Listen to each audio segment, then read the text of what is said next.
Shout out to my new subscribers. Yeah, JB in the building. Cowboy fan, but he keep it real, no filter. West Coast knock with that Lone Star pain. Talking truth, why they sugarcoat the game. JB on the mic, yeah, he spitting that truth, silver and blue, but he ain't wearing nose tinted view. Sunday pain got him leaning in the booth, breaking down plays while they feed us the spoof. Shotty on the sideline, looking lost in the sauce, too soft with the cause, yeah, he scared of the cost. Whining in the press, never taking a loss, but the locker room weak when the leader ain't boss. JB wanted tape, calling plays out loud, like what kind of system make a fan this proud? Turn critic real quick, now he drawing that crowd, cause he say what they think but won't say it out loud. JB say straight, no cap in his tone. Cowboys looking shaky, yeah, he letting it be known. From the playbook week to the contracts blown, he gon' speak that truth every time he on the phone. JB say straight, yeah, he keep it raw. If you rhyme for the star, better peep that flaw. Ain't no blind faith when you seen it all fall. He a Cowboy fan, but he question it all. Dak on the center, but the fire ain't lit. Big game moments and he never quite fit. Stats look clean, but the wins don't hit. Playoff time come, yeah, it all go split. JB say, man, I've been watching too long. Same script every year, same tired song. Big check sign, but the roster go wrong. While the real top dogs keep moving on strong. No big names coming, just hype and a dream. Draft night misses got him losing his steam. First round bust got him ready to scream. Like how we rebuild when we stuck in between. He ain't hating up, he just tired of the spin. Every offseason promised in the same old end. JP say loud, yeah, the future look bleak. Same QB story, same cycle every week. No elite moves, just a talk getting cheap. While the real contenders stacking up deep. JP say loud, he ain't buying the hype. Contracts bloated, yeah, the math ain't right. From the front office down to game night. He a Cowboy fan, but he ready to fight. JB sitting back like, man, what it gon' take? Years going by, still the same mistake. But around mediocrity, call it a stake. In the heart of the fans, every season they break. Shotty still soft, act still the same.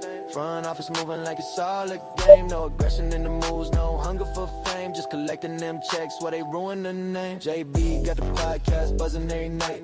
Fans tune in cause he keep it airtight. No sugarcoat takes, just facts in a fight for a team that ain't been built right. He still rock the star, but his trust real low. Till they change that core, he ain't switching his tone. From the mic to the screen, yeah, the whole world know JB the Cowboy fan, keep exposing the show. JP keep it real, yeah, he still gon' ride, but he calling out the flaws they be trying to hide. No blind love, just the truth with pride. Through the lows and the doubt, yeah, he still gon' ride. JP keep it real, that's the code he live. If the team don't change, ain't no hope to give, but he stay on the mic, got the truth to give. He a Cowboy fan, that's the life he lives. Yeah, truth over hype, every time. JB the Cowboy fan, speaking for the real ones. Yeah. Shout out to my subscribers. Shout out to my new subscribers. Yeah.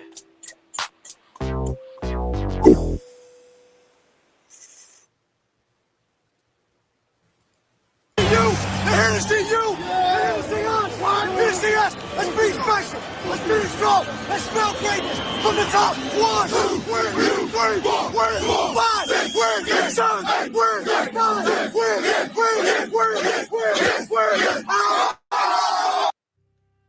That's what I'm talking about.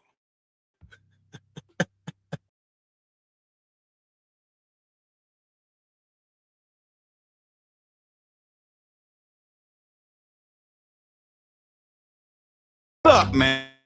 There was at least 3, maybe 4 other teams that I felt like were good enough to win it all, but didn't. So 2011, Saints, most prolific offense in the history of the world. And we ended up going to San Francisco and losing in a crazy game. Well, 2017, the Minneapolis Miracle, we were rolling. 2018 was the no call at our place. In my opinion, we had the best team in football that year. And then look, 2020, we were good enough to win it all too.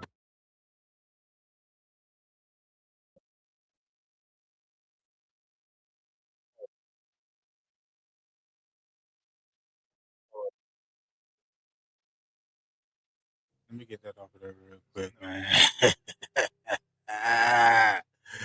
Yo, what's up, y'all, man? Bro, the bullshit continue with this shit, man.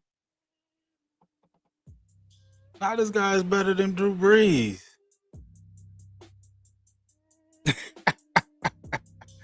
Yo. Brian Schottenheimer. Drew Brees is one of the greatest leaders I've ever been around. And then I met Dak, and they're on the same level. Of what? Of what? What up, Mills? Ronnie Comics. What it do? What it do? Yeah, why, huh? Brownie Comics. What's happening, man? Drew Brees played the 3 NFC Championship games and he won a Super Bowl MVP award. That is not even close. See, man, this is the shit that's going on with this guy, man. It's continuous bullshit, regular season stats. Hype this guy up. For what? Isn't it about championships? I'm tired of them always. They compare him to everybody in their first 10 years or something. First 8 years, first 10 years shit.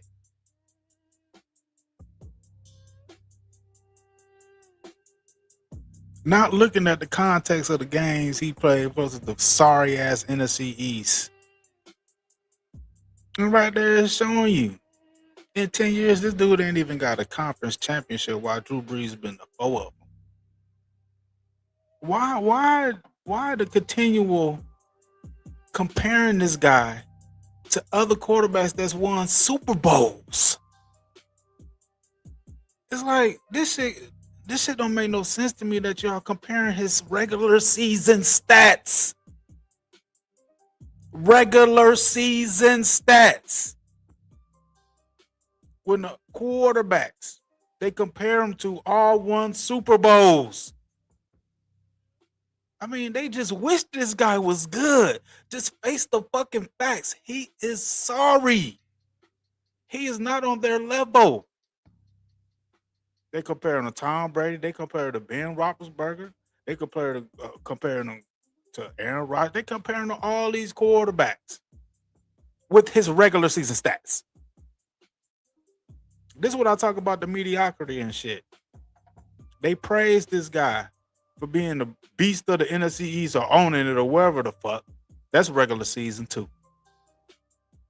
When are they going to get out of this shit about regular season stats with this guy to qualify him as a top 5 QB? Come on, man. They need to stop this shit. Mills. Oh, yeah, I seen this shit from another content creator. First, he better than Aikman. Now, he better than Breeze, too, also. Can't make this shit up. I still feel some way of saying he better than Aikman. Yeah, man, I'm finna do something on Aikman, too. I've been hearing that shit, too, Mills. Yeah. I'm finna do something on that, too, man. Hell yeah, Dak delusional. That's all that matters to Dak fans. Regular season, because playoffs is a team sport.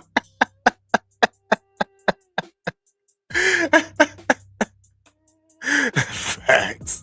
Mills. Breeze didn't play that much his first few seasons, also especially year 1. So this is so disingenuous. Yeah. And I'm thinking too, Mills. I'm thinking too, because I read a little bit up on Breeze and his accomplishments in the NFL. I'm gonna read that shit again. And Dak has never thrown over 37. He only thrown 37 touchdowns like one time in his career. With Drew Brees threw 37, 39, 43, and 46 touchdowns in the season. I'm like, hold up, bro. Like, what? I think these stats. Hold on. I think these stats goddamn on here. I think they fugazi.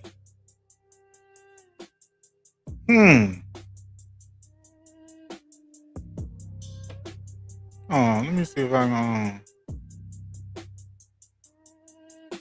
Let me see if I pull this up right.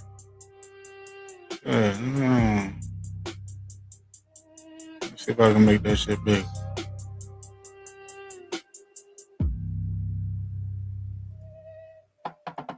Y'all can see that shit. But let me get into this. Let me read more of y'all comments. Dak delusional. That's all that matters. Dak. Yeah, regular season. Yeah, man. Breeze didn't play that much in his first year. Sure didn't. OG. What's up? How y'all doing? Chilling, man. I'm tired of this bullshit. Drop the link. I got you. The sport. What's up, JB? Dak is better than Drew Brees if you remove Brees' Super Bowl MVP, 5,000 yard season passer race in most of his career. Exactly the sport. Exactly. Motherfucking exactly. So I'm gonna come down a little bit on here and read this part right here. Brees holds the NFL records for career pass touchdowns, career pass completions, career completion percentage, career passing yards, and is second in career pass attempts. He joined Brett Favre on Thanksgiving 2019 as the only QBs to have over 10,000 of those. In 2012, he broke Johnny Unitas' long-standing record of consecutive games with a touchdown pass. He has passed for over 5,000 yards in the season 5 times. 5 times. No other NFL quarterback has done so more than once. He has led the NFL in passing yards a record 7 times and the passing touchdowns in the record time 4 times. He was the NFL's comeback player of the year in 2004, the offensive player of the year in 2008 and 2011, and the MVP of a Super Bowl. Are you kidding me? And you want to compare regular season stats to Drew Brees?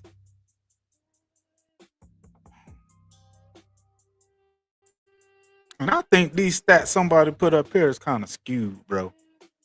Still, but the point is they want to compare Dak's regular season stats to his regular season stats and try to say he's better than Brees. And then say he was better than Brees. Look at the stats. Brees only won because he had a team around him. Bullshit. Oh, dude, I told you. Damn, why? These content creators spread their Dak BS like an uncontrollable. Was that metastatic cancer? 5,000 yards too, man. Come on, man. Come on now. Let me drop the link in the chat, man. Cause this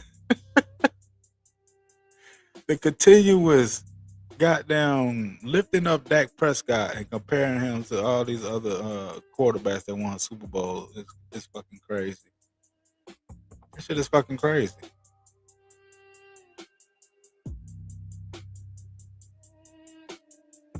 Yeah, I gotta play this again one more time. I like this shit. Let me see if I can bring it back. Yeah. To me, this is a heart of a champion right here, bro. Champion.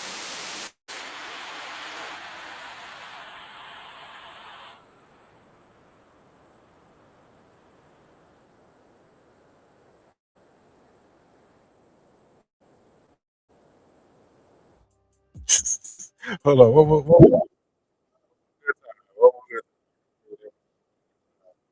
I gotta bring that back one more good time, bro.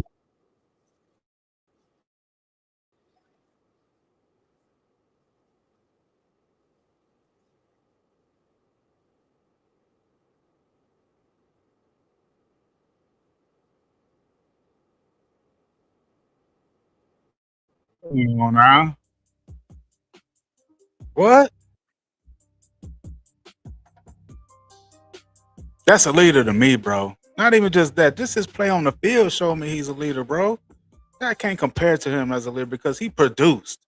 You could count on him. You know what I'm saying? When you got in the huddle with Drew Brees, I ain't never been in the huddle with him, but I'm pretty sure if you in the huddle with Drew Brees as your quarterback, you had confidence you was gonna win any game y'all went into.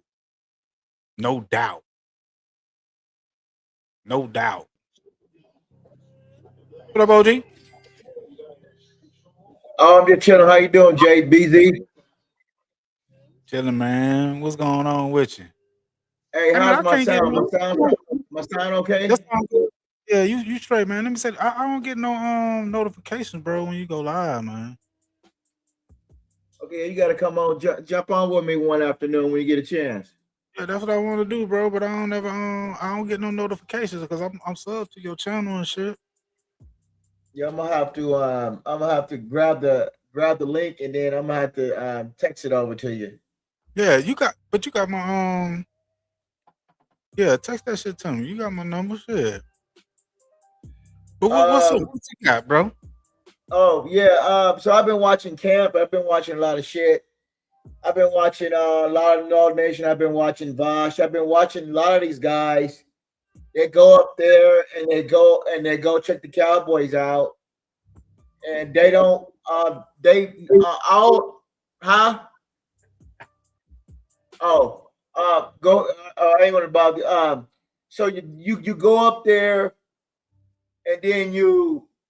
I'm not saying you got to get your money. I understand that, but if you go up there and you don't say nothing about how the offense is doing, see they all the content creators and all the guys that you see at the camps, at the Cowboys camps, and Vosh and Broadus and all those guys, they scared to say something about Dak Prescott. I'm gonna put it out there. They're afraid to say something about what Jerry has signed us up to. They scared. You notice none of them don't say anything about Dak Prescott. They're dealing with the Cowboys. None of the old players, none of them, because they know if they do, they're going to take some kind of backlash from the media and the Dak Prescott Slurpees for coming out and speaking the truth. Now, with me, I don't give a flying fuck. All right, hit the like and subscribe. Athena JP, that's old school. I don't give a fuck no more. It's been 11 years. You can't continue to lie to me for 11 years, and you can't continue to go up there and support the bullshit you've been dealing with for all this time. And the current players are scared to come out and say, look, Dak has issues, and we need to figure out how to replace him because you're wasting our time. And then you try to say that he has, you want to compare Dak to all these other players. And so what? He got all these motherfucking yards. And he had a decent career stat-wise, but when it comes to the real main purpose of why we paid you $250 million, it has not shown us. It has not proven anything to me. It makes me, I can't defend this anymore. When my homeboys say, man, look, Dak Prescott ain't the problem. He got his issues when it comes in the playoffs. When they have in the playoffs. That should start in training camp and all throughout the season. Okay? If our defense is not as good as it as decent this year, and he has to figure out how to win this year. So and win 10 games, a game 10 games, but you can't continue to fool me no more. They need to stop trying to compare him to all these other people who has gotten to the NFC Championship game, who has gotten to the Super Bowl, who has done something. The shit, look, you can put shit on paper all day long. You can try to fool me with Cam. You can try to fool me with all the bullshit that you try to say in the media and in the post and old films that you show. The comeback games, but look, you need to show it when the time is proven against good teams. Look, everybody done caught up to us now. Okay, everybody's getting good. Everybody defense is getting better, and this is a hell of a schedule. This year, okay, you can't make no mistakes, Dak Prescott. Can't make no fucking mistakes. We done switched the whole team around all year long. You can't make this schedule right here defines Dak Prescott as a quarterback. Can he go out and give us 10 games to get to the NFC Championship game? I'm gonna say this, OG. This season. Yeah, this season, yeah. Defining moment for Dak Prescott. This to me, this is a do or die season for Dak Prescott. I don't care what nobody say, bro. Right. I won't hear no excuses about he ain't got this, he ain't got that, because they lifting everything up around him is Super Bowl caliber. The defense is Super Bowl caliber. The DC then built the Super Bowl caliber defense. Nothing's wrong with the offense, like you were saying earlier. They're not looking at anything that's wrong with the offense. It's just prolific. We ain't even do nothing with them in the draft or even goddamn in free agency. So they're looking at the offense like it's gold. You know what I'm saying? What up, corner? What's going on, you guys? What's up with you, man? Corner, come on, real quick.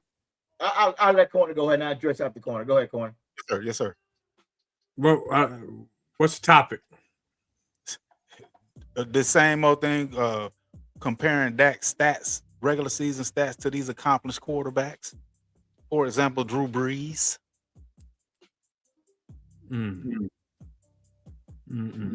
They'll do anything to pull stats out, but they won't pull up a 2-5 playoff record. Oh, Right. But that's your legacy. Dak Prescott will say it himself.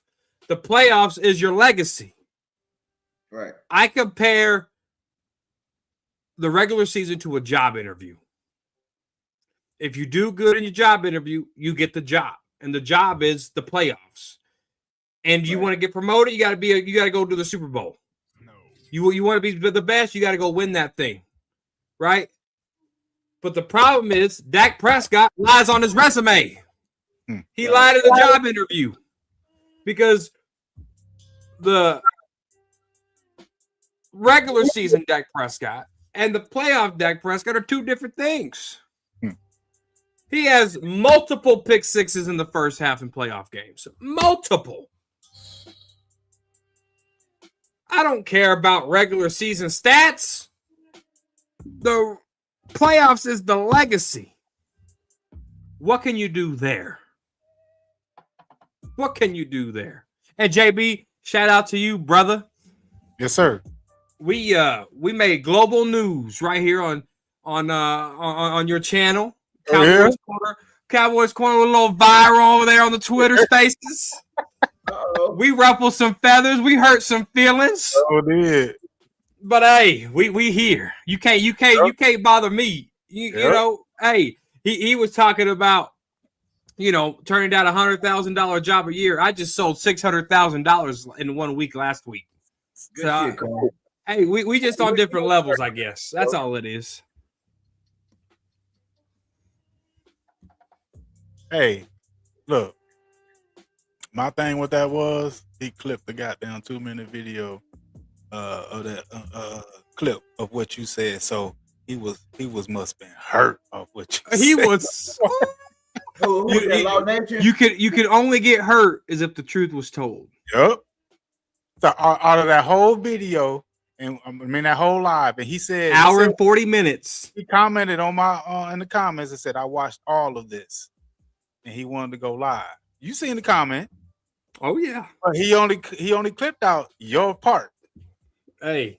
And it wasn't about us hating on him. It was the live was about how he reacted to Ryan Clark. And he forgot that context. Yep. Right. Yep.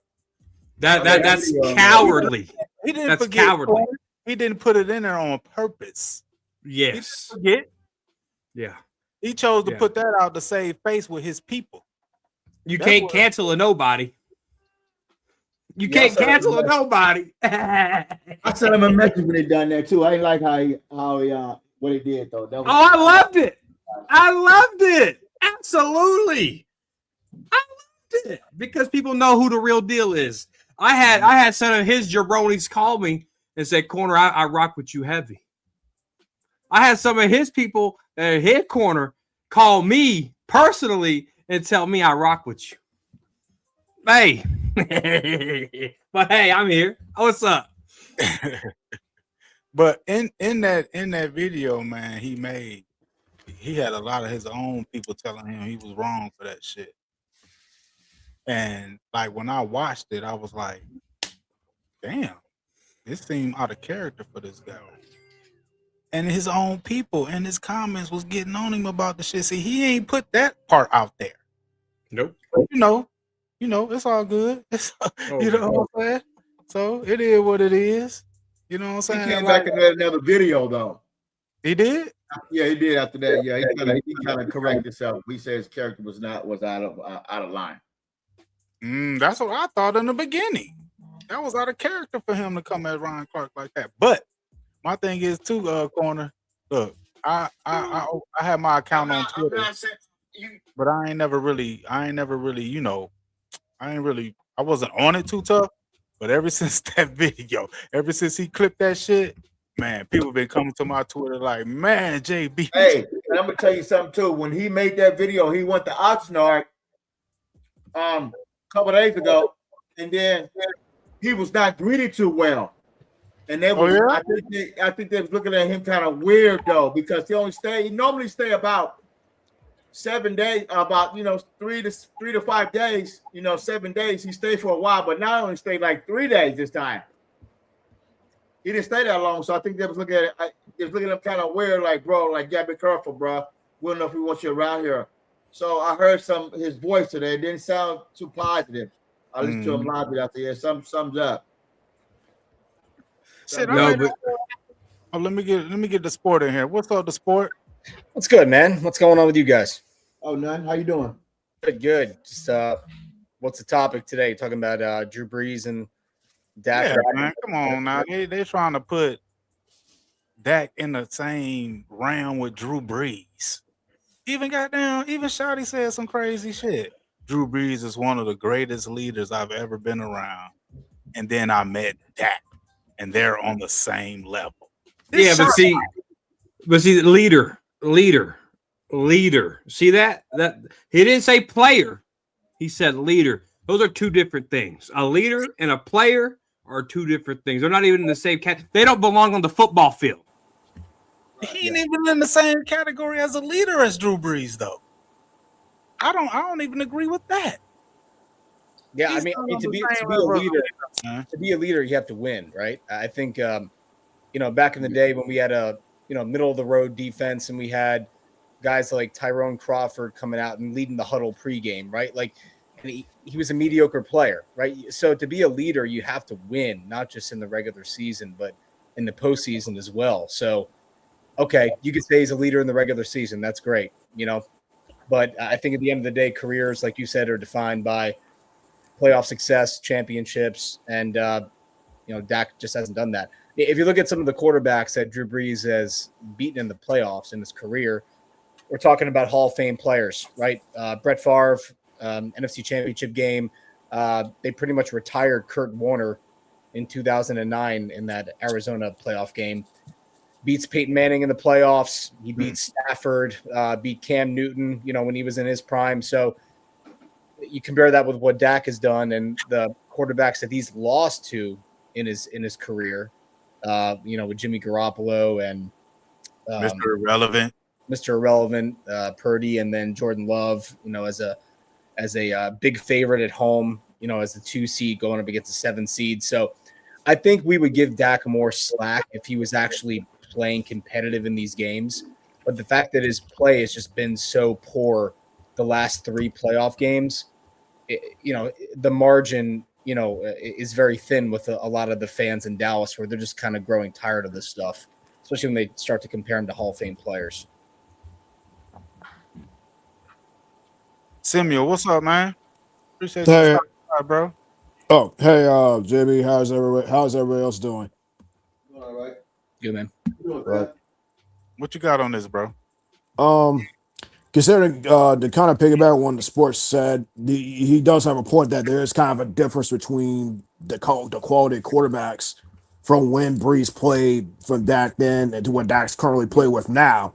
And when you kind of think about, I guess you could say currently, every other quarterback that we can say that at least currently, and some of the top quarterbacks that we're going to say have been in the AFC, when you're talking about Mahomes, Allen, Burrow, you can throw in Lamar in there. Because at least when you're talking about right now, and currently in reference to Mahomes, who has 3 rings, we know his battles with Josh Allen, and we see what Josh Allen does for the Bills, and obviously for the Chiefs, for Mahomes, those games have been competitive. Same thing against, with Lamar, and you can say to an extent with Burrow and the Bengals. So at least you can say for Mahomes, out of those 3 rings, he had to at least, find a way to win those against those guys. And then compared to Dak, who currently, when you look at the NFC, outside of really like Stafford, every other quarterback you could say is at most you could say is maybe decent or okay or just that bare minimal or average, or worse is you're thinking like Dak should be able to beat these guys. What the fuck is he doing? Especially when you look at, with the Niners, those 2 Niner losses against Garoppolo, who really is just a dude who should have been a GQ model instead of a quarterback. No offense to the man. And Dak lost to him. How the fuck you do that? Then you talk about Brock Purdy, and no offense to the guy, and he seems like an eye dude, but just a 7-round pick, Mr. Irrelevant. Then all of a sudden he blows up and becomes the thing. He has a 5-2 playoff record, where Dak's already had miles of experience, has already had years of experience ahead of him. There's no way in the world you should lose to this guy, especially him having a 5-2 record. You got 2 conference championship appearances and a Super Bowl, which should have been the reverse. It should have been Dak's record instead of Purdy's, but that doesn't make any fucking sense. At least you can compare to Breeze's case, where it's true in some cases, yeah, the Saints, during this time that they have missed the playoffs around 4 times during his tenure when he was there, but it's true. He was able to beat Cam Newton in his prime. He did beat Brett Favre, Hall of Famer, Peyton Manning, and a Hall of Famer, Kurt Warner, Hall of Famer. So the difference of the quality players they play against is going to end up obviously mattering to the state. At least in Breeze's case, he did win, against those guys versus with Dak, where you're thinking he should have basically, with the teams that the Cowboys had within the lap before, between those 20, those times he had, the advantage, especially 2021, 2021 and 2023 teams, he should have basically propelled those Cowboys teams to NFC Championship appearances, should have brought them to a Super Bowl, should have, depending on who they play, should have won 1 or 2, but he fucking didn't. So it's so on a lot of lines. We kind of had to, we should have been questioning, like, what's the point of trying to put up the Dak and Brees situation? And where you try to compare the numbers in the first 10 years when, at least in Breeze's accomplishments, are still ahead of Dak's in a lot of ways. Oh yeah, what you got, Corn? So Drew Brees played 20 years in the National Football League. Dak Prescott's going into year 11, but he has officially completed 10 years, right? Top 10 scoring defense. Drew Brees had it 6 times. That's 30% of his career. Dak Prescott has had it 5 times. 50% of his career. Top 10 total defense yards allowed. Drew Brees had it 4 times. 20% of his career. Dak Prescott had it 4 times. 40% of his career. Bottom 5 scoring defense. All right. That's 28 to 30th. All right. Drew Brees in 20 years had it 4 times, 20% of his career. Dak Prescott had it 3 times, 30% of his career. So tell me, one guy can carry a team and one guy can't. Put those stats in there. That's the difference. Make sure you add them. See, they don't want to put the context in it, Corner. They don't want to put the context in them stats, bro. It's just like you said about Drew Brees. He lifted up the players around him, bro. Who was his 2 wide receivers? What was the guy name? He had Michael Thomas. Michael Thomas. What was the other guy Brees had? Like a coast. He was like a what? 5th, 6th round pick? Mm-hmm. Yeah. 7th round pick, I think he was. Converted quarterback or tight end, something like that. He didn't play receiver in college. I don't think he did. Let's see. Give me a second. But he had Reggie Bush, Pierre Thomas. They had a lot of good weapons. They were really well coached too. Sean Payton. They had Colston and Michael Thomas. They had Lance Moore and Joe Horn. I think Joe Horn probably retired before I think Brees got there, but you could throw in Jimmy Graham, who was kind of there for that time when Brees was there. Yeah. Kamara and and Sproles. And then they had Brandon Cooks, Robert Meacham, and David Henderson. So Dak weapons, and we know the weapons he had, they're not comparable to what Drew Brees had. Probably better. Yeah, Des Bryant. You had Terrence Williams. You had Jason Witten. You had CeeDee Lamb, Amari Cooper, Michael Gallup, Cole Beasley, Brandon Cook, Cedric Wilson, Randall Cobb, Jake Ferguson, Dalton Schultz, Ezekiel Elliott, Tony Pollard. Bro. But see, all they want to do is compare his regular season stats. And to me, that's where the flaw come in, because it's about the grit. It's about the heart. It's about the mental fortitude of the quarterback. You know what I'm saying? To lift up his team, to push them past the regular season, to get to the championship, to get to the Super Bowl. That's my thing. Fuck the regular season stat shit, because that's not getting us nowhere. But yet they praise that shit like it's a fucking accomplishment. Champs, what you got, man? What's up? You on mute, bro. What's up, guys? How y'all doing? Good, sorry, though. Good, man. I'm just sick of the fan base keeping trying to compare Dak with legendary Super Bowl quality type quarterbacks. Dak can't get past the damn divisional round, and just the fact that they doing now. See that they doing with I'm sorry, my train of thought driving. No, you got remember a couple years ago they were trying to compare him with Peyton Manning, and then they try to compare him with Mahomes. Man, enough is enough. Until Dak is out of here, it's the same crap we're gonna be dealing with year in and year out.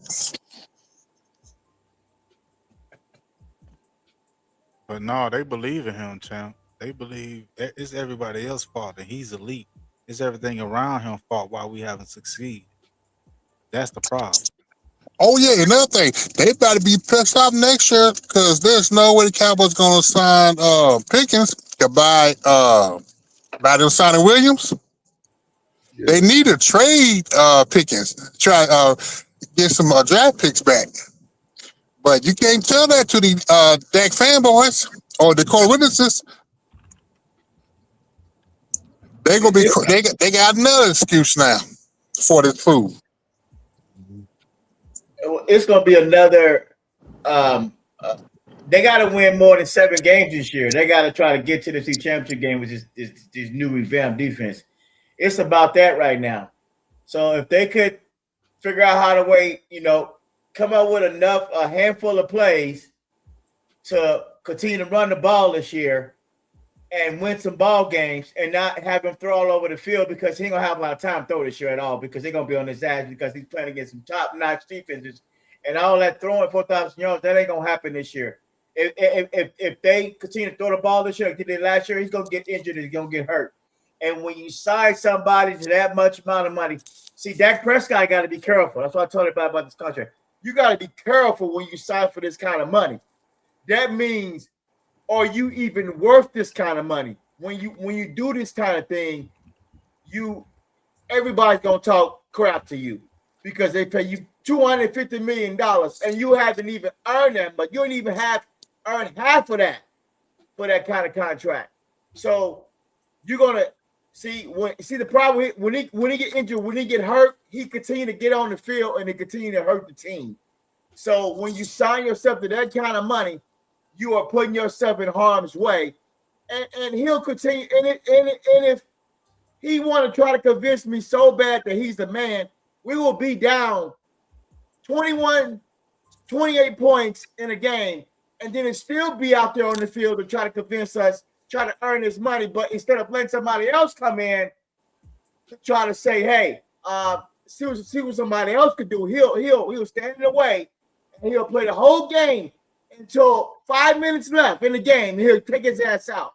So when you try to sign somebody for that kind of money, you gotta be careful to continue to go down that road. So it ain't looking too good, man. So when you compare them to all these people and all these stats, things like that, you gotta be careful, man. So that's all I'm saying. So it remains to be seen this year, because he won't have a lot of time to throw the ball because of the Terrence Steele is going to get his pants beat out of him this year. He's up in age and his body type.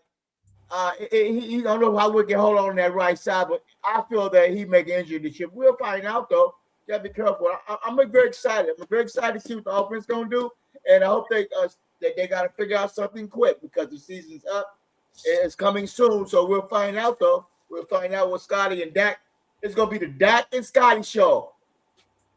Can they create enough plays to keep us interested? Because if we're getting what I say all the time, we start off slow. We always behind every game, and then we pick it up in the third quarter. And if we are still behind and we're still trying to score points, I told everybody we return field goals and the touchdowns inside the red zone. Correct the problems. Drew Brees and all those other guys that were good quarterbacks have found a way to win. Can Dak Prescott find a way to win and stop doing stupid stuff in the game? If the player's not there, throw the ball away or throw the ball to the ground. Quit playing dumb shit. Quit throwing interceptions when we have a chance to get back in the game and win it. You'll find out his experience. Can he mentally be prepared? And I slow don't know. starts. But let me piggyback off what you were saying, though, OG. Let me piggyback off what you're saying about the offensive line, because to me, why would Dak make that slogan of greatest offense there is when he know we got problems on the offensive line? Because to me, when he said the greatest offense there is, that encompasses the offensive line. So I've been hearing different things about people saying about should Tyler Guyton be at left tackle, or should Tyler Smith play left tackle? What y'all think? I'm gonna start with you, corner, and then the sport, and then Samuel. Who y'all think should start at left tackle, Tyler Guyton or Tyler Smith? You know, right now, from what I'm seeing out of training camp, and you guys, I might be the minority in this, but the reps that I've seen Tyler Guyton take, his kick out, his hands, he's not leaning. A lot of the reps that I've seen Tyler Guyton take has been really good. And I had some inside scoop on Tyler Guyton. I had a source that was connected to Merriweather, the offensive line guy guru, and I asked him, I said, does Merriweather really believe in Tyler Guyton? And he said he's been working with them nonstop this entire offseason, working on everything and anything to help Tyler Guyton get better. I was shocked by that because Tyler Guyton doesn't look like a workhorse type of guy to me. But what I'm seeing early in training camp is a night and day difference from what I've seen. And I got that report on Tyler Guyton probably 3 weeks before training camp. So, and he was still with him working then. So I hope Tyler Guyton plays preseason so we can see it when the lights are on. But so far in training camp, I think Tyler Guyton deserves that spot right now. What you got, the sport? Yeah, I mean, those are the reports that I've been hearing as well regarding Guyton. I think when it comes to that situation, there's not really a lot of alternative plans. I think Nate Thomas, for the most part, has been really disappointing this camp. Drew Shelton, the rookie fourth rounder, has not had a good camp thus far. He was more like a developmental guy that they were hoping to maybe be the swing tackle this year. So I know Schottenheimer kind of conveyed that it was going to be a competition between Thomas and Guyton. I think that was really just to light a fire under Guyton's ass, to kind of make sure he was keeping up with the segregation effort. And what you're saying is true, Corn. I'm definitely with you. A big concern with Guyton coming out of college, and I think within his first few years of the league, was effort and durability. So if he can kind of pick those two aspects of his game up, it'd be a pleasant surprise to have some consistency at left tackle. And then I think you can get by with Steele for another year, and you might have some at least good, just solid offensive line play this year. Whereas last year it was kind of like a turnstile at left tackle where you didn't know who was going to be starting from week to week. So that'd be great. I didn't have really high expectations for Guyton this year just because I think the bar has been so low the first few years of his career with him being so raw. You and Corner, I don't know if you were at camp directly, but I always had a concern about Guyton's just body type and frame overall.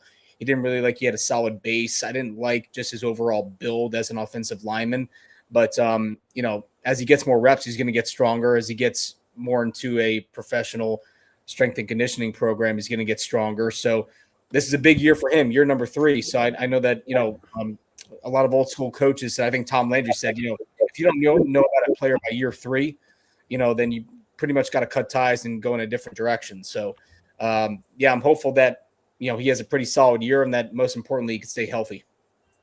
Okay. All right, Samuel, how you think this offensive line looking at that left tackle position with The battle between Guyton and Smith. Excuse me.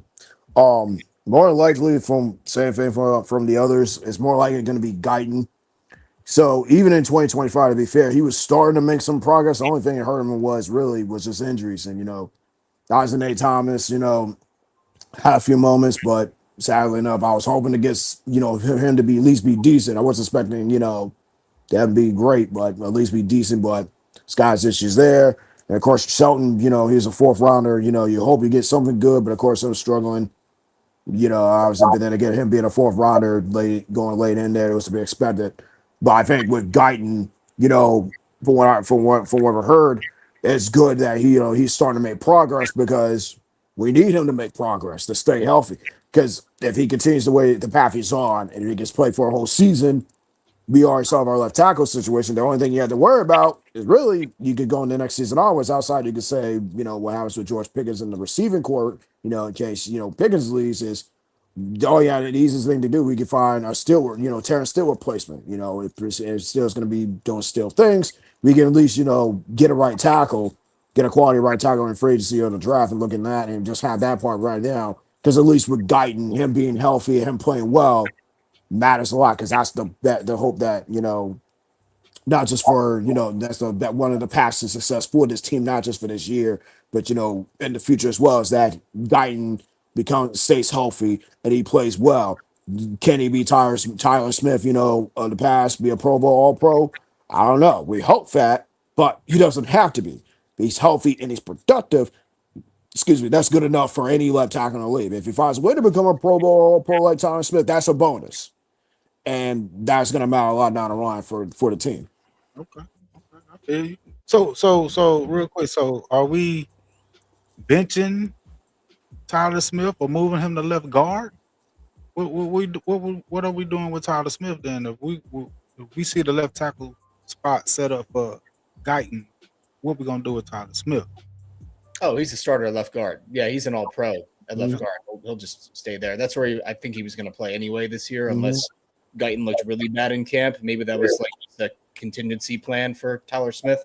And then you could always have TJ Bass slide into left guard. So I think they want a lot of flexibility on the offensive line if injuries do occur. I think that Matt Hennessy injury early on in the year really hurt them because he was going to kind of be their interior backup at guard and center. Now they don't really have a true backup center right now. So I wonder if they're kind of trying different guys out. They might bring in the veteran, after week one. So the salary isn't guaranteed for the year kind of thing.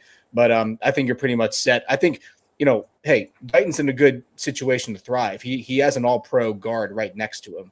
BB is going to be a little bit better this year, I think, in his fourth year, I think. And then Booker had a pretty solid rookie season. So Guyton's surrounded by, solid players. And I think they just need more camaraderie and more consistency playing together.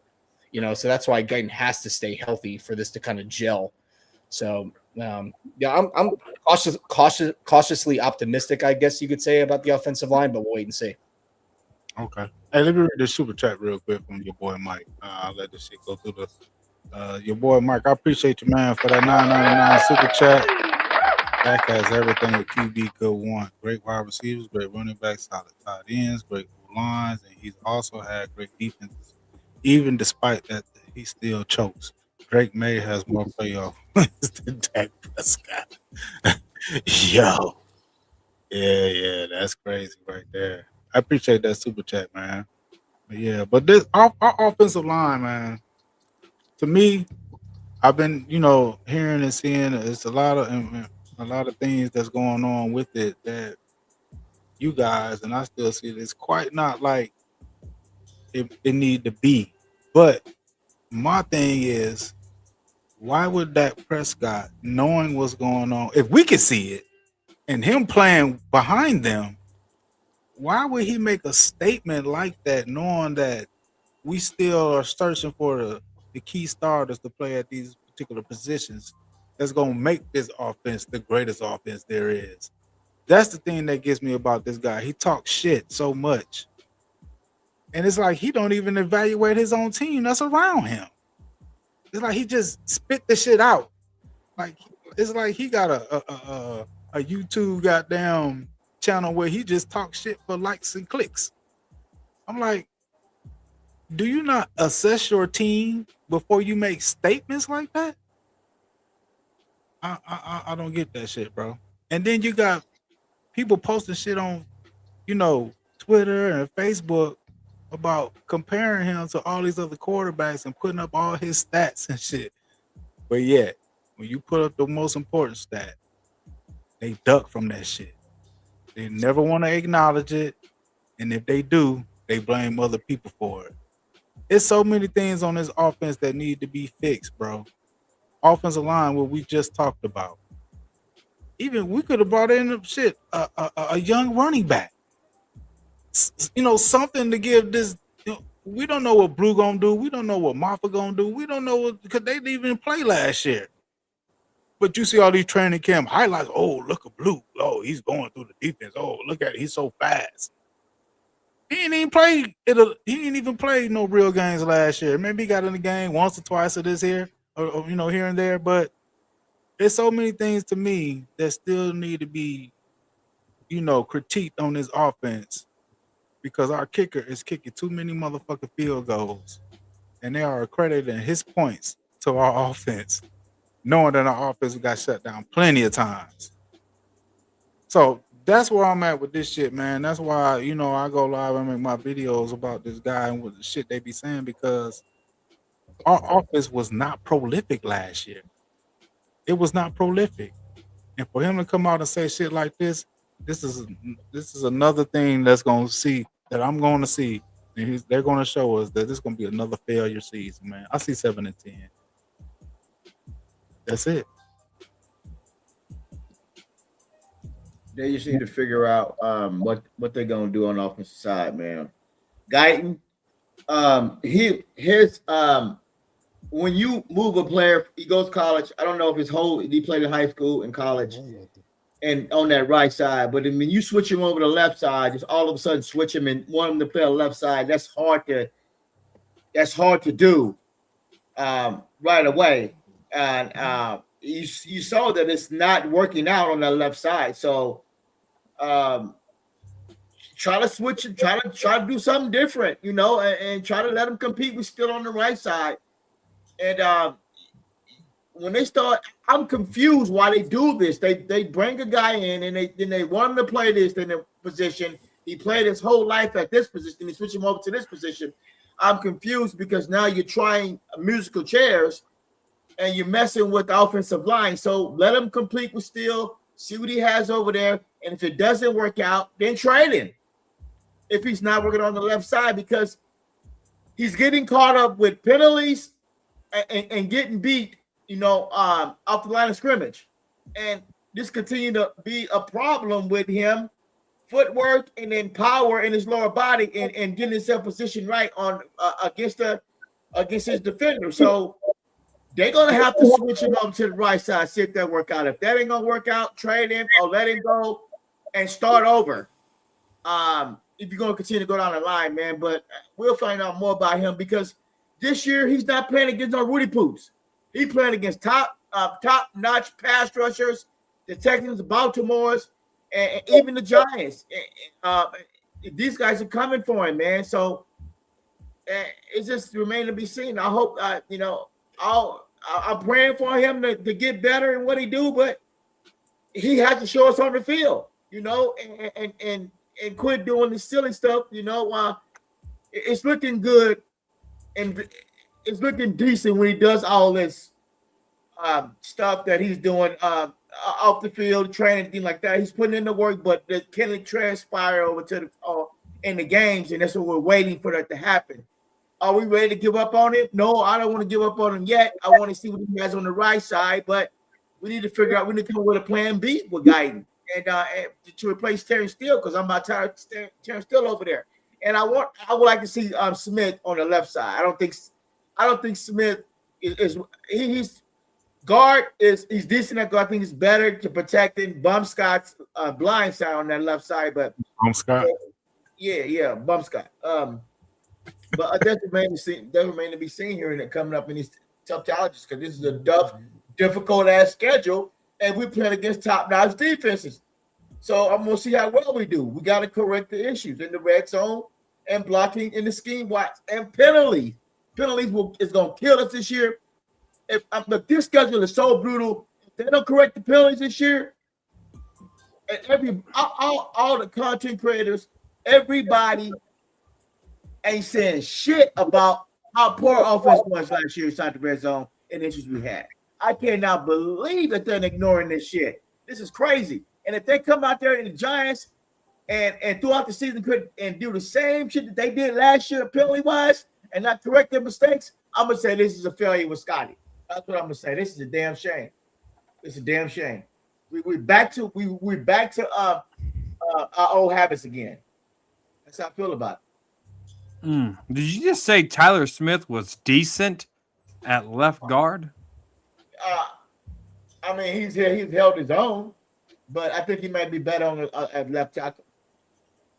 Oh, so my what goodness, is this? So what is this stat? What is this? What is this? I don't know. Y'all feel different. I feel set a timer for yourself for at least a minute so you know when to stop talking sometimes. Just set a timer for you. But here's the thing. Here's the thing with Tyler Guyton. All right. He was playing a lot of tight end at college. He only has 1,080 of snaps, 70 at left tackle, 1,011 at right tackle at Oklahoma and TCU. All right. And he comes into the NFL. In 2 years, he missed 9 games. So this third year is a big leap for him. And this is where you find out what you got. This is the whole enchilada sauce. This is the all in. So we're going to see about Tyler Guyton. But let's get back to the point at hand because OG starts rambling and we lose the point. The point of this whole topic right now is Gotti. The whole point about this is Gotti. All right, Gotti, G-O-T-I, greatest offense there is. This is the oldest guy on the team using these acronyms. I would look at Dak and laugh if he was trying to sell me this Gotti bullshit.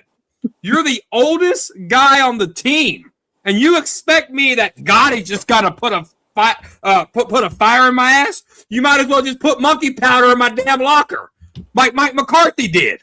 You might as well just go get some watermelon so we can go smash them. Like, what the hell is this? This is what you get from a leader? You get Gotti? That's supposed to razzle-dazzle everybody up? These grown-ass men? A 33-year-old quarterback? Right. Get out of here. What is this? Gotti? This gotta be some bullshit. That's what it gotta be. I hope y'all get the pun there. I hope y'all got the pun there. The one season where Dallas was kind of flying underneath the radar, right? It was like a quiet off season. Not much was going on. Took care of Pickens, all the good stuff. Then you have to come out and say something stupid like that to put the focus back on you, to put the pressure back on the Cowboys, back on the offense. And now you created some bulletin board material for opposing defenses all season long because teams are going to remember that throughout the season. So I think it's just unnecessary. And, you know, the fact of the matter is Jason Garrett was interviewed a few weeks ago on The Fan, I think, and he brought up a really good point that I didn't think of. A lot of those offensive stats last year were heavily inflated because they were playing from behind so much last year. So because the defense was so bad, the offense was down by 3 scores in the fourth quarter. So you're passing, racking up these total yards, and all of a sudden you're a top 10 offense. But I think we watched the games last year. We saw the games where the offense didn't show up when they had to, especially in the last quarter of the season, Arizona, Minnesota, you know, the Detroit game, they had to come crawling back. They still lost by double digits. You know, the Giants game, they just kind of folded. But I think the only game where they really showed up was against, you know, the Commanders in a meaningless game on Christmas. So they're far from Gotti. I think they're a dynamic tight end and a real true dynamic running back away from having a shot at that. And the fact of the matter is they have inconsistent quarterback. So Dak will come out 1 week and throw for 330 and, you know, 2 touchdowns, no picks. Then the next week he comes out against the Broncos and he's throwing 0 touchdowns, 2 picks for 175 yards. So you need more consistency out of the quarterback position. And as each year goes by, the likelihood that he's going to keep whatever his level of play is up goes down. Now we're talking about, okay, he's not a Matthew Stafford. He's not going to be 39, 40 years old slinging it around. He doesn't have the arm that Stafford has had his entire career. So we know Dak's limitations. And this is going back to, his first few years in the league. We knew what his limitations were in terms of his accuracy, his decision-making, his poise in the pocket, his accuracy. So these things are not just going to improve when you get into your mid-30s. So I'm looking for this, like you said, JB, this is a big year for Dak and his contract. His contract is set up to where they're pretty much going to restructure him again next year, which is going to push another $30 million of dead money into the next year. So the earliest that they could probably get out of that Dak contract is after the 2028 season. So what I do like about the Cowboys in the front office of what they're doing right now, they're setting up a solid enough team for the next quarterback to come in. That's what I think they're focusing on, where they feel like they're still in a win now mode, but they're setting up the team for the next guy to come in and have a decent team around him to have a shot, whether it's a rookie quarterback or, somebody they sign in or trade for, in free agency. So that's just my thought. I thought it was a good point by Garrett, though, how those offensive stats are pretty inflated because they were playing from behind a lot last year. Yeah, I feel about that shit. Go ahead, champ. The other day, I was looking at the local news in Dallas, and they interviewing Javonte Williams. Yeah, he said the best comment so far this offseason. During the training camp, they asked him what's his view of Cowboy making to the Super Bowl. He said, "Dak said enough. We got to put this on the field." But the part he said that Dak said enough, that should make Dak feel so small and stupid. Keep your mouth shut. You haven't done nothing in 11 years. 21, 22, 23. Those are years that you should have made it to the big dance, but you didn't. And then the past 2 years, you got empty stats. And like what Corner said, this Gotti, what the hell is it supposed to do? Sell T-shirts? That's about it. Selling damn T-shirts. Hell, I'm making a damn AI storyline behind that. Hey, I gotta see that shit. Yeah. So, but my thing is, until they prove it on the field, shut your damn mouth. right. Stop making all these stupid logos and acronyms because you want to sell jerseys, sell T-shirts. You still is the laughing stock of the NFL. They're just like last week when they had CeeDee Lamb and Pickens putting on B masks to simulate catches inside a damn stadium because Jerry Jones is too damn cheap to put curtains up. That's crazy right there, man. Damn B mask, man. Whoever decided to do that, you shouldn't have put that on the media. You should have just kept that quiet behind the scenes. Why? When the heck put B-Max on? Why? Do you know the concept and the reason behind that? Yes, I know, to simulate the sun rays in October during the stadium when the sun. No. Where'd you get that from? Who told you that? I got it from my ex. Well, you better X that out because he was practicing his hand-eye coordination. Jason Witten did it in 2015 with Polk as the wide receivers coach. It has nothing to do with no damn sun rays. It has to do with hand-eye coordination and catching a football. But that's what was told on several reports. They said they used that to simulate the sun rays because the receiver couldn't catch the ball. I don't know about that. I don't know, but I mean, I get it. They always trying to do something. To me, they try to do shit to get the fans hype. It's nothing with substance, though. Okay, so now CeeDee Lamb been in the league this long, and now he decides to put on that to help him with his hand-eye coordination. to me, see, and a lot of uh, uh, Cowboy fans blamed him for the loss against Against Philly, Philly. the game of the season. He dropped so many passes, but I was told, I haven't checked it. Somebody can check it. Anybody can check this. Since CD came in the league, who had the most drop balls as a wide receiver since CD came in the league? I've Who heard. has a, Oh, it was CD. yeah, CD has a lot of drops. Yeah. So Yeah, it has nothing to do with no damn sun rays. It has to do with hand-eye coordination. Maybe it, He just would has know to it. do- it has to do with his concentration. Yeah, They were so you can barely see the ball. It has nothing to do with sun rays. they were showing him one-on-one with Downs, and he was dropping a lot of balls. He has over 35 drops since 2020. They didn't give an exact number, but he leads the league in drops since 2020. I believe that 100%. I do.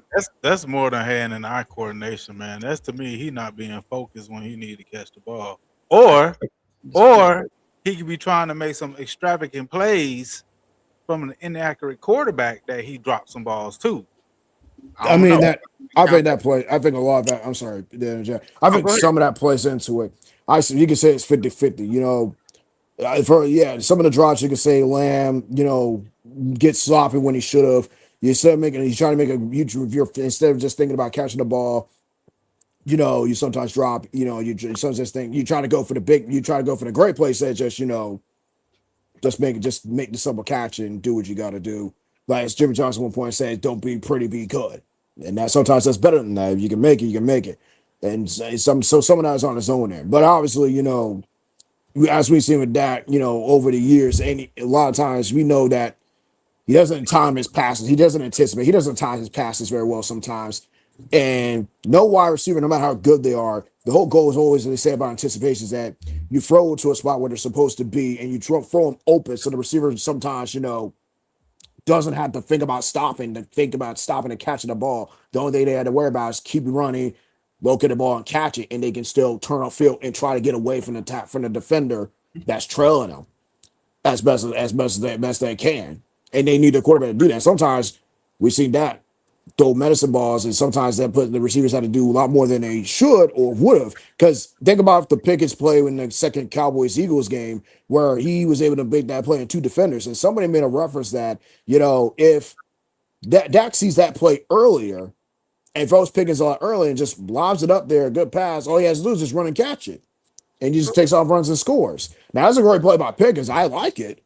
But that's a simple play. Even you can go back to the Washington, the first Dallas Washington game at home that time, where Burkhardt and Brady said the same thing. He had CeeDee Lamb open for first time around, and yeah, CeeDee was able to come back, made that catch, circle around. Of course, like I said, the Commander's secondary couldn't do a damn thing. But if he sees that play earlier, as Brady put it, all Lamb has to do is just simply catch it, and he runs and scores. He didn't have to go half a good part of the field to just track the ball and catch it. So half of that sometimes, you know, some of that is on his own where he gets sloppy, you know, where he gets sloppy when he shouldn't have. But when you play with a quarterback that, you know, you can't depend on his accuracy a lot of times, and people want to say, well, he's been accurate this year, but when is he ever? Even when he had Cooper, a wide receiver that we know as well, regardless of what you say about him, he's not football stupid. He knows how play wide receiver works, but how open he gets all the time at his best. Act like he couldn't find Cooper the ball and give him a good pass half the damn time. So even with someone like, again, we see this pattern over and over again. Again, you can say it's half is for CD, for him being on places shouldn't have. But I tell anybody, no wide receiver, no matter how good they are, is going to be made plays. If one, your quarterback doesn't know where you are in the field half the damn time, and even he could see you, can he give you a good pass on time and a target, and without putting you at risk of getting fucked up? Well, wait a minute. I thought Dak led the league in tight window throws. I heard that too. Are you kidding me? I think Dak loves Pickens because he could be late on a throw, and Pickens could just go up 50-50 ball. Lamb Exactly. is the guy, though, right? He's more finesse. Well, y'all. Well, So it's like, That's please, a good point. I want to say something about that, man. I hate to break it up, but okay. I think that's why a lot of these Dak fanboy slurpers and these delusional Cowboy fans like Pickens, because he can make acrobatic catches and from CD. From Dak. You know what I'm saying? He can go up there and catch the ball over 3 receivers. But yeah, it looks good. Like you said, Samuel, it looks good. But that tells you how inaccurate this quarterback we have is. We got to have receivers. We got to basically have goddamn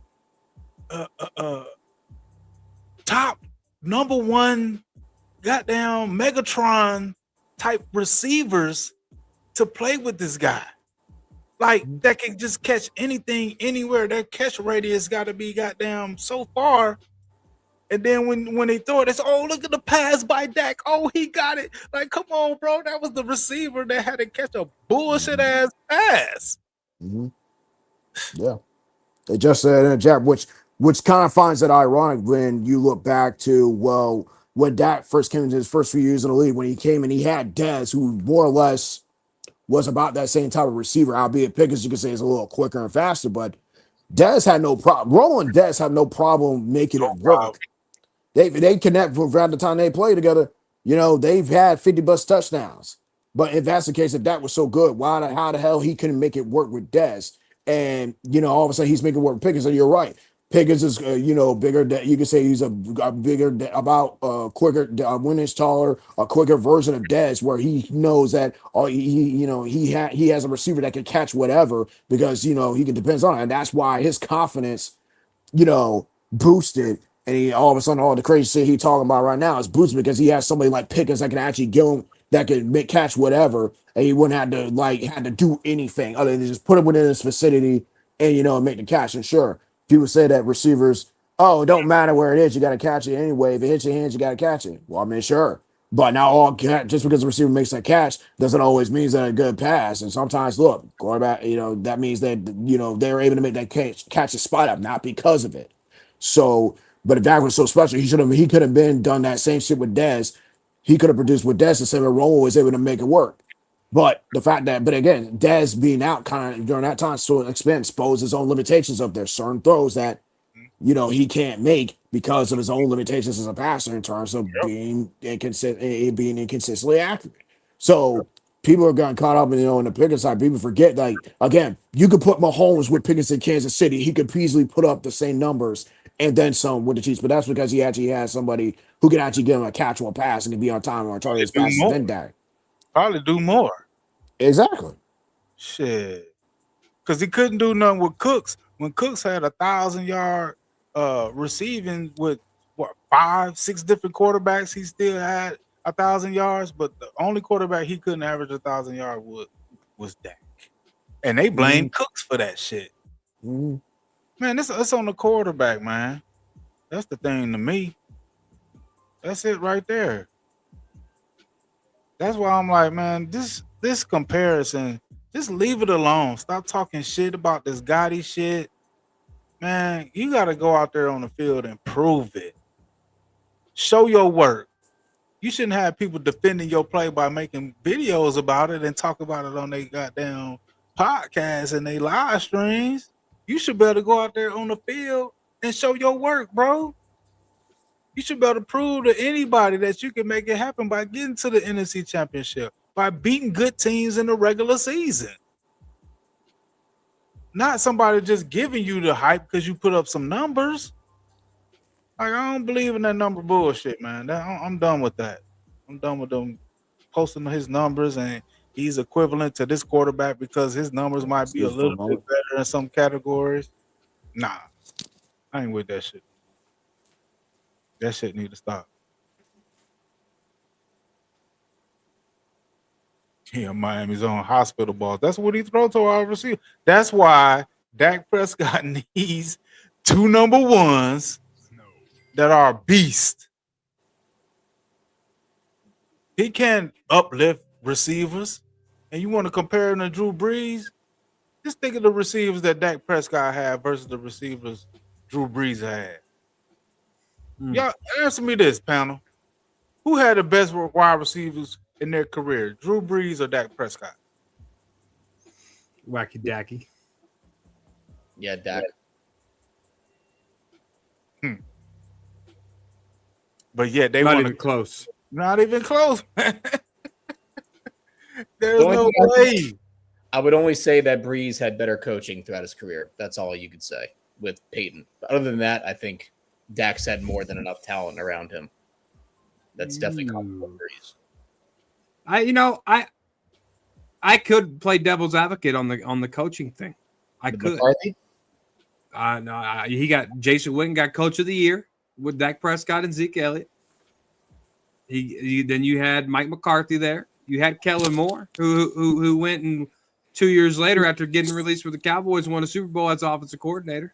Well, head coach talking about, not coordinators, just head coach, strictly head coach. Just head coaches. Well, you got Coach of the Year, head coach, and Jason Garrett. You got Mike McCarthy, who had the first time ever 12-5 consecutive seasons in Cowboy history, 3 times in a row. You had, and then now you got to see what you got in Schottenheimer here. 7-9-1 for the first time coaching. With the 32nd ranked defense, it could have been worse. We could have been a 2-win team, right? And then you had to deal with the death of Marshawn, and a lot of distractions there. And then you didn't get to pick Matt Eberflus as a defensive coordinator. I don't know. I was drinking the Schottenheimer Kool-Aid last year, and what I like this year is we ain't writing no damn bulls acting a damn fool. That's what I like too. We ain't doing none of that BS that we were doing last year. And then second thing is I don't want to see that JB got a touchdown. The sport got an interception. Right. OG drinking Gatorade in the back of in the back of the locker room. You going to do that over here with OG? Yeah, I don't see none of that. I want to see Thomas over here with the sack. I don't want to hear that in the locker room after we win a game. I don't care about none of that. But we'll see what Schottenheimer does. But I would say Dak Prescott. I mean, Drew Brees had a consistent coaching shot Payton. He didn't have to do the ups and downs of switching out coaches and offensive coordinators and QB coaches and all that. But I'd say Jalen Hurts went through that still flourish. Yeah, but Jalen Hurts sucks. He even had Kellen Moore. You take away Saquon Barkley, ain't nobody winning. They took him away in the Super Bowl. Yeah, but that defense was swarming those Chiefs.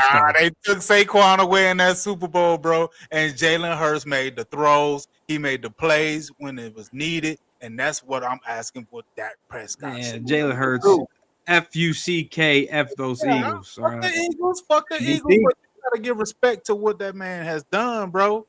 You got to give him respect. He's a Texas kid. He's a Texas kid that went to Oklahoma. He lost respect right there. He lost respect right there. But when he didn't have Saquon in that Super Bowl, he made it happen. What was Saquon's stats in that Super Bowl? He had like 54 yards. He had 44, 54 yards. The average 47 yards a carry. They shut him down. He's nothing. And then your boy Law said, wait, whoa. Hold on. Let me tell you this. Your boy Law said if Devontae Smith was on the Dallas Cowboys right now, he'll be a third-string wide receiver. So Jalen Hurts won the Super Bowl without a running game and with less wide receiver talent than Dak Prescott. But yet, people say Jalen Hurts is garbage. So, the 57 yards is the underlying stat. Do you know how many times he touched that ball for carries? How many? 25 times. You know what that does for your mediocre quarterback? Giving the ball to Saquon 25 times, even though it ain't working.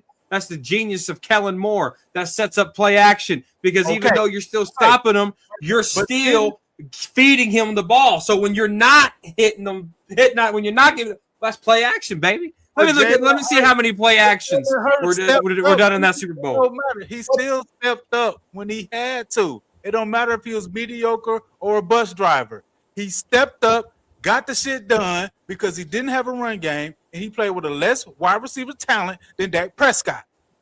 Right. The man did what he had to do to get the job done, and he was MVP of that Super Bowl, and he won. Screw the Eagles. They don't deserve shit. I feel you, corner. But to me, being real, Jalen Hurts is a winner. He did shit that Dak Prescott ain't did yet. That's for sure. Did yet. And he doesn't talk shit. He doesn't say anything. Right? Even post game, he just keeps to himself. He doesn't get too high, doesn't get too low. Look, he's not perfect. I think Dak is a better pure passer than him. But in terms of an overall quarterback and clutch gene, I guess you could say, I mean, it's not even close between Hurts and Prescott right now. And with them shutting down Barkley, I mean, that would pretty much take away the play action. I mean, if you don't have a threat of a running game, against the Chiefs in the Super Bowl, that would take away the play action passing game. That means you just have to get more in the gun. Yet the defense is going to know you're going to be pass heavy, and they still got it done. I mean, with as good as that defense was, he still won the MVP in that game. So I think you got to give him his flowers at least for that game. Steve Spagnuolo, or whatever the hell he's name, geared his defense almost entirely towards slowing down Barkley. He consistently loaded 8+ defenders in the box. Yeah. So he put it in Jalen Hurts' hands, right? But that left his whole team playing up. It was a given, JB. It was a given. Did he put it in Jalen Hurts' hands to win the game? It was a given. Dak Prescott could have done that shit. It was a given. It was a given. He's never done it, bro. Man, screw them Eagles. Wipe my ass with that ring. Hold on. It's not about the Eagles. It's not about the Eagles corner. It's not about the Eagles. It's about the play of the quarterback. When you take away the run, when defensive coordinators come into the game, they say, let's take the run away and make the quarterback beat us. Isn't that what they did? They took the run away from Jalen Hurts, and he beat him. I don't care. But he still made enough plays. Handed it 25 times. He still handed it to him 25 times, bro. It doesn't matter. They shut it down. That does matter because they're still committing to 8+ in the box. There's only 11 defensive defenders. That's most time a defensive coordinator's gameplay is game plan. Take away the run. So let's see if this quarterback can beat us with his arm. Jalen Hurts beat them with his arms and his legs because he scored 2 touchdown passing and 1 touchdown rushing. He didn't get no rushing touchdowns from Saquon Barkley. Zero. So the man took over the game. They say, Jalen Hurts said, okay, you going to take my run away? This is what I'm going to do. Now, look, I know you don't like the Eagles. I don't give a fuck about the Eagles. I hate the Eagles. But the point is, when I'm comparing the two quarterbacks, what did they do when the moments was at the highest? And when Dak Prescott didn't have Tony Pollard in that 22 playoff game, all these Dak fanboy slurpees was crying and complaining, well, we didn't have a run game. We didn't have Pollard. They couldn't do nothing. What did Jalen Hurts do when they took away his game? And I even made a video about when he only threw the ball 22 times. He didn't have to throw it that many times, bro. The times he threw it, he made it count. He made that shit count, and that's what we're supposed to do. And that's what I. And he threw an interception. He didn't. He threw an interception in that playoff game. Screw you and your team, Drew. You love Cowboys corner. I'm always in your mouth, baby. The world. I'm just stating facts, bro. I'm just stating what a winner hard has. Yeah, I know you don't, but it ain't about the Eagles as a team. Like I said, it's about your quarterback, individual quarterback play, and what our quarterback doesn't do versus what Jalen Hurts is. You can make all the excuses for Dak Prescott, especially about him not having a running game, because even in that Vikings game last year, I made 2 videos about this shit, bro. Went live about it. Right. The Vikings, we ran all over the Vikings. Dak still didn't throw a touchdown. Right. When the Eagles played the Vikings, they didn't have no running game. They shut Barkley down. And goddamn, Jalen Hurts had a perfect passer rating, 158.3, 3 touchdowns, no picks, bro. F-U-C-K. Come on, man. F those Eagles. Bro, Hurts in the Super Bowl, passer rating 138.6. He broke the NFL record for the most rushing yards by a quarterback in the Super Bowl with 72 yards and a touchdown. So he had 11 carries. He's not even a real quarterback. He was running out there. He was a running back. He had to. He got the job done. Yeah, he had 25 yards to carry. He didn't throw a pick. He had like 300 total yards of offense and 3 total touchdowns. I mean, if he Dak got a ring on his finger. If Dak did that in the divisional round, could you imagine what the media would be talking about? Yeah. We're talking about the Super Bowl against Steve Spagnuolo, one of the best defensive coordinators, going up against. Screw them Eagles. Let's get back to Cowboys. I hate the Eagles too. I'm just saying. These Eagle fans in here want to watch Cowboy content. They don't want to hear us talk about them sorry ass bums over there in Philly. Let's get back to the regular scheduled program. Damn it! Right. Don't feed into them Eagle mentality. They're pussy fans. What they are, just like their head coach. On sister say it's not about stats, corner. It's about making the plays that need to be made. We lost to Jimmy G with 9 passes. God damn. You know, just to interject that. Look, I agree. Look, I agree with with Corner entirely. Look, just fuck the Birds. But even I had to admit that. Look, I don't consider Hurts as the greatest passer in the planet. You can say that's a little better, but somehow that's not hard. But even in those moments, when the plot demands it, he did what he had to do in both those games. Outside, in both those games, and did win. Because obviously, if that was better, that should be a better passer than Hurts. There's no in the world he should have no problem putting up those same feats. At least theoretically he should. But at the same time, and the sad thing is at the end of it, as JB pointed out, both of those 9 playoff games, we had better quarterback play, we would have won those. They have better offensive play, we would have won those. But again, at the same time, that doesn't take away, Cowboys corner's point. Like fuck the Birds. I ain't got nobody got time for that nonsense. They can go what they want. They're still behind them. That's what I'm saying. Point. Fuck the Birds. I understand that. Fuck Jalen Hurts. Fuck the Birds. All that shit. I get it. But I gotta give respect where respect is due, bro. They don't deserve it. They don't deserve it. I'm not talking about the Eagles. I'm talking about Dak versus Hurts and what they've done in their career for their teams. That's what I'm talking about. And Jalen Hurts has done more for his team than Dak Prescott has done. That's the bottom line. You can't argue that shit now. Come on. You cannot. They're going to say, the Eagle fans are going to say, cut Jalen Hurts by week 8. You heard it here first. Because they have higher expectations than we do for our quarterback.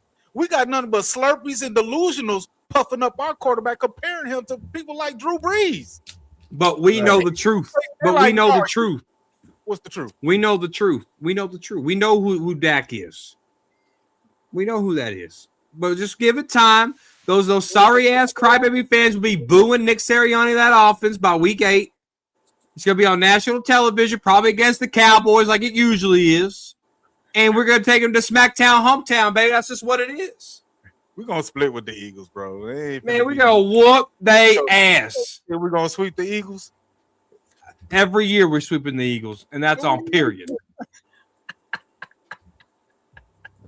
I get it, Corner. I get it now. I can agree with. We ain't sweeping the Eagles, bro. Like that. Why you put that in your mouth for, JB? Yes, man. I'm not finna bullshit about what's going on with our team, bro. Man, you can't not get us over the hump in crucial moments of game. He doesn't do it. You can't dab up the Eagle fans, bro. You can't dab them up. I'm dapping up Jalen Hurts and what he's done and showing he's a winner. And he got the mental fortitude to goddamn win a Super Bowl when our. Let me ask you this, JB. Let me ask you this. If you were debating an Eagle fan today, knowing what you know between both teams, would you stick up for the Dallas Cowboys and even Dak Prescott at least one time when you're arguing with an Eagle fan? You talking about right now? Right now. Nope. I haven't went back and forth with an Eagle fan in a minute because of that. I can't talk shit when I know I got a quarterback that can't even back up the shit he talks. So how I'm talking shit about a team about a quarterback who can't back up the shit he talks? No, I can't. When I talk ball with my Cowboy fellow fans, I'm keeping a buck. When I'm talking ball with an enemy, everything's gravy in Cowboy land. Even Dak Prescott. I'm not going to throw my team under the bus for the satisfaction of the enemy. Absolutely I'm not throwing my team up on the bus. I'm just going to be absolutely not about my team and what I see about even if it's wrong. Quarterback. No. You got to stick up for that star, baby. You got to stick up for the Cowboys. We loyal. We bleed this shit. I'm not going to bullshit, bro. I'm telling you. I'm not going to be a fake. I'm not gonna be a fake superstar. I'm ride and die for my team. I'm ride or die for my team too, but I'm gonna be. But you won't stick up with them for an Eagle fan? Man, fuck the Eagles. It's not about giving the Eagles glory. You wouldn't ride or die with your team in a debate with an Eagle fan. It depends on what we're debating about. If we debating about quarterbacks, no. If we debating about what our Cowboys could possibly do in the future if we had this quarterback, yeah. But other than that, no. I'm not gonna fake the funk about no bullshit about this sorry ass quarterback that keep goddamn failing us. He fails us every fucking time. They talk shit every fucking Don't year. give them that satisfaction. What the fuck they see it? They Fuck see them. Let them see it. They all sorry over there. Man, they talk about Dak Prescott had the greatest season he'd had last year when goddamn Jalen Hurts outperformed him, touchdowns total, went to the playoffs, and had a better record. But we still saying that Dak is better and does more for the team. Man, get the fuck out of here with that shit. I ain't trying to hear that shit, bro. Fuck them Eagles. You rather just you give the Eagle fans a back massage, JB. I'm disappointed, JB. I'm disappointed in the last 3 minutes of our combo. It's not about the Eagles and me lifting the Eagles up. It's about the difference between quarterback play. That's what I'm looking at. I don't give a damn about the Eagles. They still got a while to catch up to us if you want to talk about Super Bowls, and that's what you want to talk about. You know what I'm saying? If we rival between them, we split most of the time. We see them with Jalen Hurts being a quarterback, but before Jalen Hurts was a quarterback, we was mopping them. We was sweeping them. When we ain't sweeping the Eagles no more. Since Jalen Hurts got on there, have we swept the Eagles since Jalen Hurts played for them? It's coming. You losing a debate with me right now, Corner. You need to stop. No, you're letting Eagle fans win the debate, JB. No. You represent an Eagle. You're a pal. You're a what do you call it? Well, one of them. When a guy can't afford a lawyer, what do they call? What kind of attorneys are those called? A public defender. You're a public defender for the Eagles right now. That's what you are. You're a public defender for the Eagles. I'm prosecuting Dak Prescott ass. He need to get the fuck off this team because he's a fucking cancer. How about that? Oh, now you're a DA. You went from a public defender for the Eagles and now a DA. DA and the judge. Get his ass off my team. Then I could talk shit about my team. I can't talk shit about him being the fake ass leader. I'm 10 toes down. Fuck the Eagles. Let's get back to regular schedule programming. Damn it. Yeah, all in favor of fuck the Eagles, say aye. Damn it. Aye. Fuck the Eagles. Thank you. Aye. You already know that already. We sweep them, but I don't believe it. That's why I say I hope. But I don't believe it. I hope we do. I can't play the bastards. Look, I play them motherfuckers. I hope we beat the Giants in the first game. But it's a possibility we might take a L. Highlight uncensored comment right there. Which one? Side note, why the F is there so many Eagle fans in here? Because they love the Cowboys. They can't get enough of the D. They love the D. They love Dallas. They watch us more than they watch the reason why they watch us because their content creators went to a kid's house to try to get a cupcake. That's why they're here. Talk about your boy. Man, he's on his show. I know you're talking. What's his name? EDC, eat that cupcake. Yeah. That's why they're over here. They don't got content creators like us. They don't. They love to watch us. They love Cowboys. No, they watch JB the Cowboy fan because I spit truth. I kick the truth and I spit facts. That's what it is. They understand. You'll never see me interact with them buffoons over there. Fucking Eagle. And fuck their fan base. I'm Cowboys Corner and I approve this message. Funny Corner. I got you, Corner. You still lost that debate though because you can't debate the fact that you lost the debate. You just said you weren't ride or die for the start. Better than Dak Prescott, bro. That's why he need to be off this team. He's garbage. Right. When it comes to the Cowboys and Eagles, we're the better team. Period. know. What's y'all thoughts on what Corner just said? Are we the better team? Period. Will we win the NFC East? Yeah, we better. We better. All I know is when they come out and play the Giants, they better fucking not. They better score some touchdowns because last outing they played the Giants, they got their ass mollywop and they didn't score at all. I'm looking for them to win that game and go up there and correct their issues on offense and win me back as a fan because I don't know if this offense can do it. I'm on the fucking I'm on a wait and see mode with this offense. They got to go up there and run the ball constantly with Mafia, Williams, and Blue and Future Blue and get him off and running and to protect Baumscott and figure out ways how to score. And they get caught up in starting slow and trying to come back at the end. That has been Dak Prescott's career for 11 years. Get caught from behind.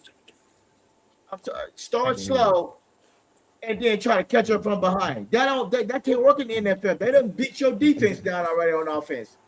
They gotta go every game from here on out. It's no crucial mistakes. They gotta constantly score. They at least gotta score 17 points at every game. 17 points in the first half, and then figure out the next points in the second half. They can't start off slow anymore. If they do, Scotty's gonna be put on notice with the same issues. They cannot get caught up with holding in the red zone and Phillies in the red zone, kicking field goals in the red zone, trying those field goals in the touchdowns. That's what I'm going to be looking for. If you can't correct it, you're not going to win many ball games in the NFL. You can cut it up any kind of slice of cake or kind of pie. It's going to be the same. Look, I'm going to go back to the 25. I'm going to say it's the same shit that you did in 25 that you haven't corrected in 26. So why the fuck are you going to get out of the field? That's why I was Corner came out the other day. He said that they should probably play preseason. At least one quarter or one drive to show us what they can do. I mean, they got issues to correct. And that's how I feel.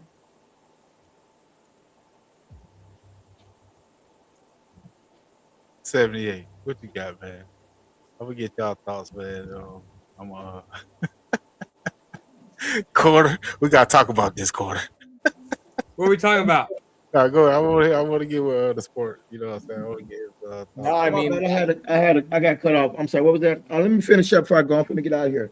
But yeah, that's how I feel. I had something come up, but that's how I feel, man. So, I'm looking for us to win the NFC East, and if we correct these issues, then I think we'll win it. If we don't, I think we're gonna win about 7 games. We're gonna win the same record we was last year. But they gotta correct the show on offense. I feel the defense is gonna be better, but there remains to be seen. But yeah, that's how I feel. And I'm out. All right, appreciate you, OJ. Yeah, I mean, I think this division's gonna beat up on each other a little bit this year. I think you can think what you want about John Harbaugh, but he's probably the best coach in this division right now, at least the most proven, most seasoned, right? At least he's going to instill an identity with that Giants team, that they really haven't had since Tom Coughlin. I think Quinn and the Commanders, I think they're in a big year. They've already suffered a really big injury at left tackle with Jeremy Tunsil, pretty much out for the season with the torn tricep. So you're talking about an injury-prone quarterback that just lost an all-pro left tackle before the season even started. So I think Washington is pretty safe to be finishing last in the division. So I'm not going to count out the Giants because I think Dart can do some good things if he stays healthy. I think they have a pretty solid defensive personnel. You could argue that the Giants have the best defensive line in the division. You could argue, obviously, Philly and Dallas with having some good defensive tackles, but Giants have to be in the running for the best defensive line. So I do think it's still going to come down to Philly and Dallas, but I'm just not sold on Schottenheimer just yet. I need to see more from him. I know it was kind of like a mulligan year for him because of the defense being so bad, not him picking his own defensive coordinator. I get it. But this is a big year for him, and it's a big year for just the overall culture with the Cowboys, I guess you could say, to see if they actually buy into what Shoddy is selling them, so to speak. So I think this is a division that's going to beat up in each other, especially just because I think the Giants are going to be better. I think the Eagles might take a step back because of losing A.J. Brown. You might have a transitional period then in the beginning with Mekhi Lemon coming in, expected to play a key role as a rookie receiver. Usually they don't kind of step in and make a huge impact right away in their rookie year. But they still have Barkley, and this is a big year for him as well. He kind of had a down year last year. They still have a really good offensive line, and they're pretty well coached. Fangio still there, all that. So I think I would not be surprised if the winner of this division wins 9 games, maybe even 10 games. I could see, it coming down to the last week or two of the season and the division being decided by that. I don't think the Eagles are going to run away with this like they did last year. So does that mean Dallas is going to win it? No, I could see Dallas easily being an 8-win team, but if the ball bounces their way a few times, this year that didn't last year with the middle of the pack defense, I could see Dallas winning 10 games. So I think it's going to be a coin flip between Philly and Dallas. It really doesn't answer the question as who I think is going to win. I probably think Philly's still going to win the division, but would it surprise me if Dallas, gets a few balls bouncing their way and they win it. So it'll be tight though. Yeah. Okay. What you got, Samuel, on the NFC East? What we going to do? Well, I mean, in our case, the bare minimum is obviously going to be, we all know if shit doesn't go well, 6 to 8 wins, no fucking playoffs, and then they're going to have to basically rebuild everything else, including quarterback, and they're going to have to finally fucking address it. But say in the best case scenario, if Dallas can win, if, like I said, the defense finds a way to improve and get better, and Christian Parker at least gets everybody organized, and then, we see players like Downs and Barnum, according to us, basically build it up, the defense, get it together and improve, needs to be minimum pack, then maybe there's a chance, they can win 10 games at bare minimum. And so the division could be tight. And the Giants, this is the first thing you saw in the first game 2025. That was the first time in a long time, usually air time, Dallas would just basically beat them up. But you could say maybe it might be some of the 2022 where maybe Cowboys, Eagles, and Giants, find a way all three could make the playoffs. But then, yes, they got Harbaugh, but then you wonder, well, what are they going to do with, this assassinate neighbors, and what's he going to do knowing that, like I said, they got Beckham and Schuster, but those guys haven't been the same. Then, they need Neighbors to make it work, and they need Scatterboom and Dart to be healthy. Yes, they got the defense, they got pass rushers, but how they're going to make it work their defense overall without Lawrence, and they're still going to be, tested. Maybe they become improved, maybe they can surprise. But, they can bring improve, but that doesn't guarantee to be a playoff team. Washington, I think, what you mentioned about the news about Tunsil being out for the year, and Quinn, after all the, for them taking, having their moment in 2024 from their first NFC championship getting parents in 30 years, they would have been had setbacks everywhere. Even with them bringing in Diggs, they're going to be dependent on, Daniel staying healthy. But with their offensive line guy having issues, they do have something on a running game, but if Daniels isn't there to make it work for them, and their defense still got problems, even when Sonny Styles there, if they still got problems there, there's a chance that things could go sideways, which would be news, being from Virginia in the Hamptons area.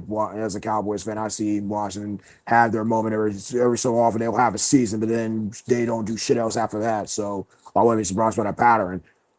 Of course, with the Eagles, in their case, this would be the first time they'll actually have a chance at a setback because, A.J. Brown's going to be gone. They got a brand new offensive coordinator, but I think even with their offense, being bad, it's just coaching, but everybody more or less took a step back to an extent. You talk about Lamb with his drops, fucking look at A.J. Brown. Especially in that playoff game against the Niners, you wonder if he missed a couple of those plays, they could have possibly won that game. But they let the Niners came back and beat them in the playoffs and basically had them sent home, watching with everybody else in the division, seeing the Seahawks go to the Super Bowl. So it won't them. So their defense might be competitive, but then again, they still, their defense might still keep them competitive, but then their offense isn't. But where their offense basically improved dramatically, even without A.J. Brown. It can hurt keeping it, can make it, keep it afloat. But if he can't and they struggle, then there's definitely going to be some issues with it. And in the Cowboys case, it's just going to come down to defense getting better. If the offense can get its shit together and basically fix the red zone, and then in those games, if they can survive winning Washington and New York, and then make it work, and maybe against Baltimore, then the hope is that they can basically win the rest of their schedule out, at least to start the year. But if they can find a way to tread, maybe you can say the first half of the year, maybe 5-3, maybe best case scenario, maybe 5-3, maybe at best like 6-1 or whatever. Then all of a sudden, like, damn, maybe there's a chance that they just win the rest of their games out, even if they lose a couple, maybe to the Rams even later on in the season. If they still finish out, maybe it's a possibility they could win 10 or 11 games and win the playoffs.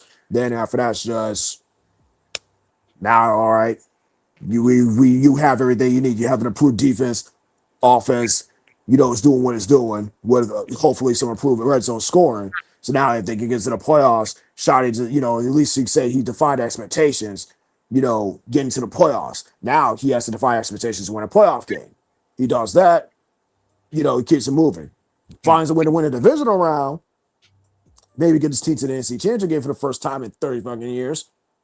He at least can, his own thing is about defying expectations and trying to make the season work. And they find a way somehow to get to the Super Bowl for the first time in years. Again, he defies expectations, at least get that, at least break that whole mold. But obviously, if Schottenheimer doesn't, then simply put, people are going to be on his ass, and then he's going to have to go. But again, like I said before, we don't know if he can use another quarterback that isn't Dak, that can actually can propel this team a lot further. If he had another quarterback other than Dak, that could actually be better than Elvin, the team can actually push him to win, then maybe Schottenheimer, even if he has a couple of issues, there's at least a couple of ideas here and there that work. He just needs somebody else to play quarterback he needs somebody else that isn't Prescott to play quarterback in order for him to actually win. So but those are the only things that we hope work out, but we need to see him actually put that shit in him, Dak and the team. They had to actually make this shit count this time, or otherwise they're gonna have to actually do some chuck and change, not just a coaching, but they're gonna have to fucking accept the fact Dak's not with his money, stop fucking around, start looking at 27 all those quarterbacks in there, start actually addressing that position right now. You already got everything else you need. Just fix a couple things here and there and get your fucking quarterback and work it out. If Dak don't like it, oh well. Is asking you to leave or go somewhere else to play, or you can just fucking call a career and go home. You already made enough money as it is. Just go. If you don't like it, he just needs to go away and go home then. If you don't like somebody else, someone take a spot. That's all I said. Yeah, I got you, man. But my thoughts on this NFC East, there's not gonna be no sweeps. It's not gonna be no sweeps. I agree with the sports said. This division, we're gonna beat up on each other. It's gonna be tight this year, especially with our hard schedule. And I'm looking at all this new shit on our defense, this so-called prolific offense. I don't see us sweeping nobody. I'm looking at us going 7-10. If somehow we happen to get 3 or 4 extra wins and win the NFC East, whew, that's gonna be an accomplishment right there in itself. That's gonna be damn near like our Super Bowl winning the NFC East. But if we do somehow, from my 7-10 prediction, win 3 to 4 more games and win the NFC East, first round, I think we're out. So us winning the NFC and talking all this shit, I don't think we have enough to go further and deeper in the playoffs, led by this quarterback. Corner, I'm gonna give you the last word, bro. Kick it out. Pull that crybaby Drew comment up that you talked about. Pull that motherfucker up. Which one? About him crying like a little twat that Cowboys corner blocked him. Pull that one up. Oh, that's up here. Hold on. Let's see. Yeah. See, he put in there that I shut my goofy ass up. Dumbass, it ain't my show, idiot. Are you on Cowboys Corners channel? No, you can't because you're blocked. You're on JB's channel because JB likes a spicy comment section, and he might and JB likes cheerleaders, and you fit the mold just fine, Drew. Hold on. Let me fix this real quick. Okay. Let me fix this real quick. I can't stand the fucking Eagles. Let's get this straight. Right now. Fuck the Eagles. They ain't did shit. We still got 5 Super Bowls. I'm gonna use Law's analogy. We got 5 Super Bowls. It's been 30 years. Can the Eagles catch up? Nope. So why haven't they catched up yet? Huh? So Mm-hmm. don't get me wrong now. I'm looking at individual quarterback play. I'm giving more credit to Hurts versus the Eagles. That's not what I'm looking at. Fuck the Eagles, fuck the Giants, fuck the Commanders. We need to rule this division like we should have. We need some more sorry teams so that can beat up. But what I'm saying is now, I gotta give credit to what credit is due. That's all I'm saying. That's my point about the Eagles and Jalen Hurts and the Cowboys with Dak Prescott. If we're gonna go quarterback for quarterback, I gotta be real about it. I can't fake the funk.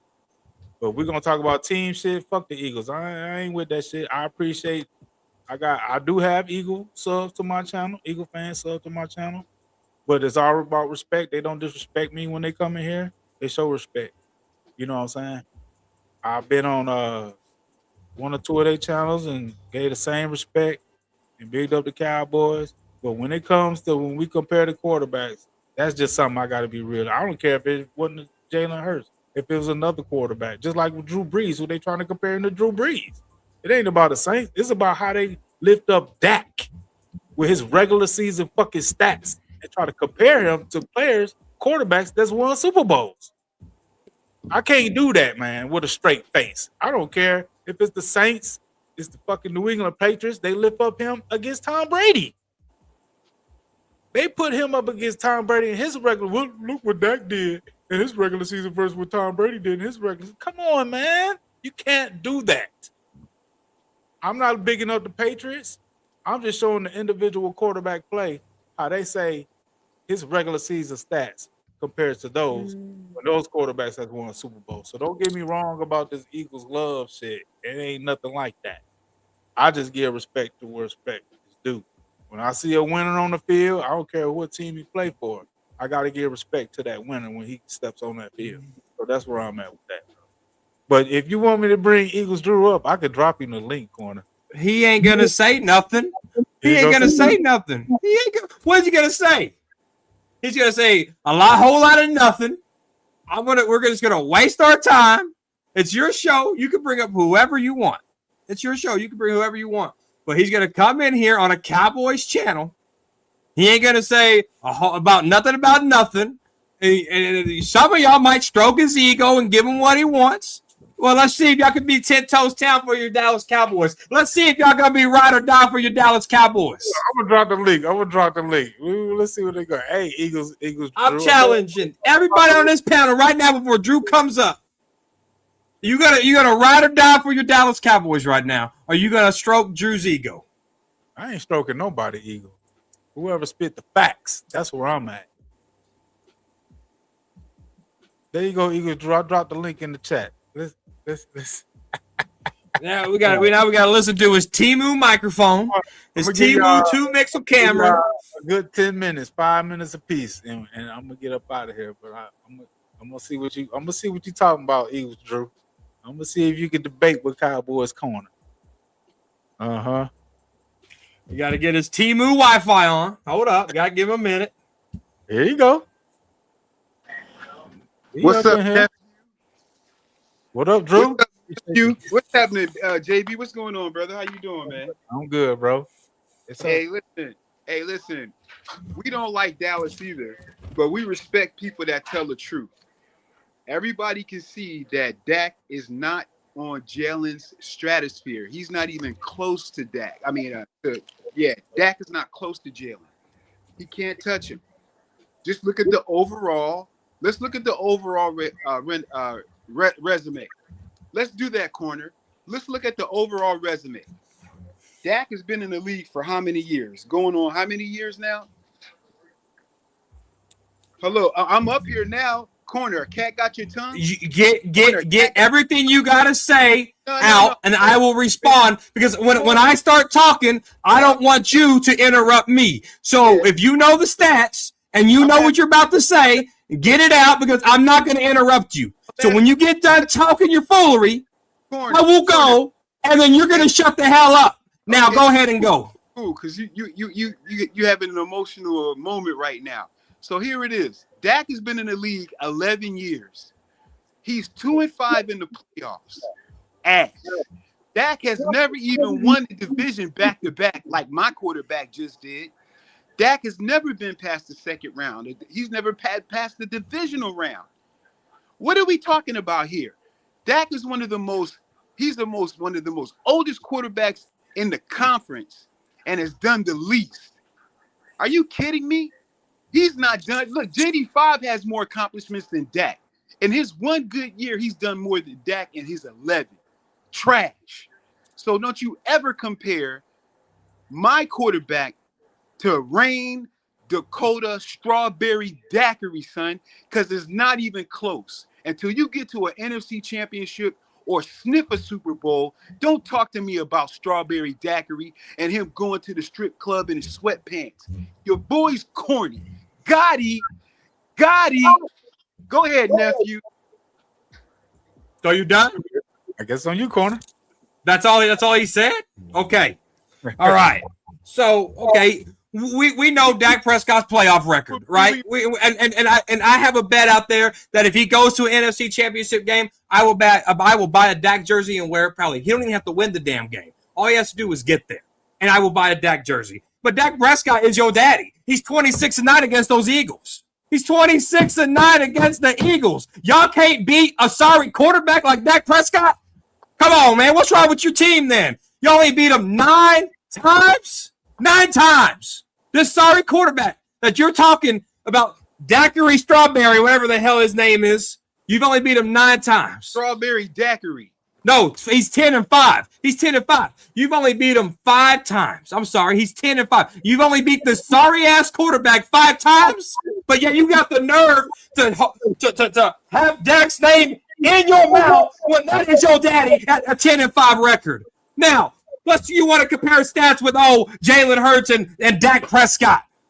Let's compare stats. 66 in career completions, 67% for Dak, 64 for Jalen Hurts. Passing yards, 258 average yards per game to Jalen Hurts' 192. Jalen Hurts can't even average 200 plus yards a game. Shut the hell up. And we're going to be talking about passer ratings with 98.3 to 98.4. 243 touchdowns and 92 interceptions is 2.64 to 1 versus Jalen Hurts is 2.244 to 1. Get out of here with that. Dak is your daddy. You can't even beat him. We can talk about playoffs. Sure, but y'all can't even beat him. He's lapped you. Y'all only beat him 5 times. He's beat you 10. Now put respect on Dak Prescott's name because y'all can't beat him. You done, nephew? Ladies and gentlemen, let me first and foremost apologize to all the Cowboy fans that just listen to this idiot talk that he's comparing he's comparing head-up records to freaking playoff and Super Bowl records. See, you're an embarrassment. See, you're the reason why people laugh at Dallas Cowboy fans. See, the big picture, dickhead, is that you want to win playoffs. You want to win Super Bowls. And your bum-ass quarterback can't even get past the second round, and you're talking about he's my daddy. Are you kidding me? He's your daddy. So you 100. need to tell me it makes you feel proud and you poke your chest out because he beat Eagles more times than we beat him. But you're absolutely past the second round of the playoffs in 11 years, ladies and gentlemen. I apologize on behalf of the Philadelphia Eagles that you sorry Cowboy fan had to listen to this idiot talk. What you just witnessed was a cheddar Bob from 8 Mile. This dummy just shot himself in the leg. You look like a fool. So listen, going on. He's your daddy. Respect the record. Respect the winner. He beats y'all in a head-to-head matchup. He beats you. Listen, as long as Dak is in the league, he can sweep us for the rest of his career. As long as my quarterback goes on to win Super Bowls, and your dumbass will be talking about Super Bowl. He's never touching it again. You're sitting here talking about he's your daddy, and we holding up. He is. He can't even average 200 yards a game, dog. Hey, game over. Go to bed, corner. He can't average 200 yards a game, dog. Take your ass to bed because you look like you just played yourself. You look stupid. No. Stupid. You just can't admit that you can't beat Dak, and that's okay, and that's fine. You can't beat him. Sure, you got a Super Bowl ring. Enjoy it. It took you a long time to get it. But guess what? Hey, It's okay. Our time will come. The Dallas Cowboys' time will come. 100%. He needs a lifeline. You said, look at your boys. Look at your boys. They're looking at you like you're an idiot. They can't even back you up because you sound stupid. I haven't gave him a chance to talk, dumbass. Listen, Dumbass. That can sweep us for the rest of his career. As long as we holding up trophies and we putting Lombardis in your dumbass face. It's just one trophy. Let's not get crazy. You can have that. Jalen Hurts won one. And how many NFC championships does Jalen have? How many NFC championships does he have? He has. I don't know. Tell me. He has 2, dickhead.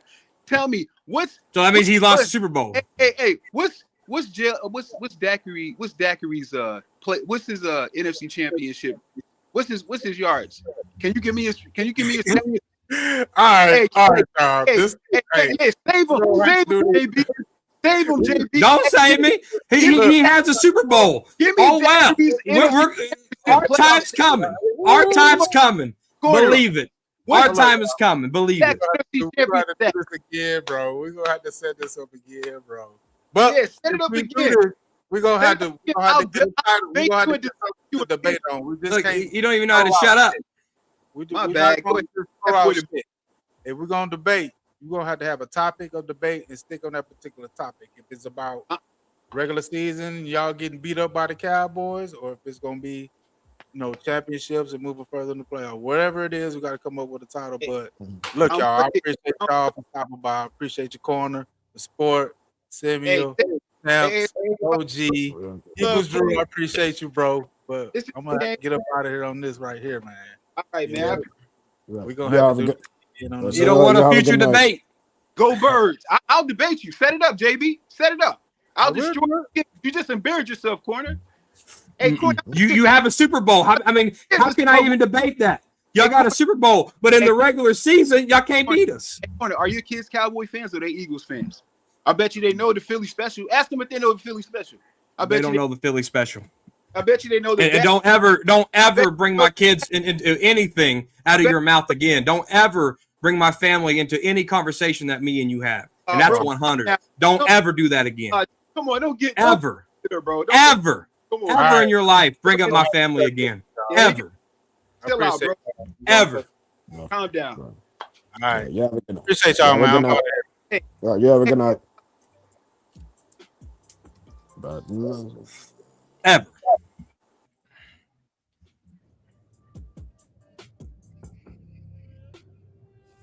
BJB. All right, man. Appreciate you.